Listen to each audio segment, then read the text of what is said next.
एहतजाज केस में 11 बार नाकाबिल ज़मानत वारंट गिरफ्तारी जारी होने के बाद अलीमा खान ATC रावलपिंडी में पेश हो गई।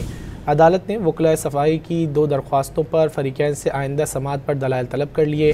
मज़ीद जानते हैं डॉन न्यूज़ के नुमाइंदे राना बिलाल से। राना बिलाल, अदालती कार्रवाई के हवाले से आगाह कीजिएगा। ताहिर नसीर, क्या तफसीलात हैं? जी देखिए, अलीमा खानम समेत 11 मुलजमान के खिलाफ 26 नंबर एहतजाज केस की समाअत रावलपिंडी की इंसदाद दहशतगर्दी अदालत की जज अमजद अली शाह ने की।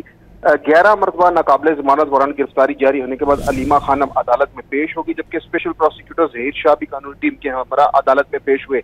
जहीर शाह ने अदालत को आगाह किया कि अलीमा खानम फर्द जुर्म आयद होने 1 माह से ज्यादा का वक्त गुजर चुका है, लेकिन वो मुसलसल गैर हाजिर है। 11 समातों से गैर हाजिर मुलजमा की हाजिरी की कोई दरखास्त नहीं और ना ही मुलजमा के वकील अदालत में पेश हुए।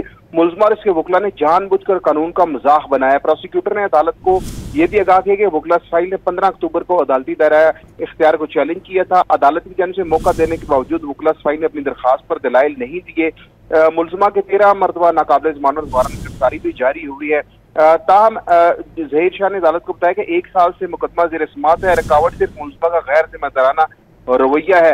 मुलजमा कहती है कि हमने बानी का पैगाम मीडिया को दिया और मीडिया ने अवाम तक पहुंचाया, लिहाजा मीडिया को भी मुकदमे में शामिल किया जाए। कानूनी तौर पर ताहम अदालत ने यह रिमार्क दिया कि कानूनी तौर पर अलीमा खान इस वक्त गिरफ्तार है। मुलजमा ने हर अदालती हुक्म का नजरअंदाज किया। ताहम अदालत ने समाअत जो है वो मुलतवी कर दी है। जी, बहुत शुक्रिया ताहिर नसीर इन तफसीलात के लिए।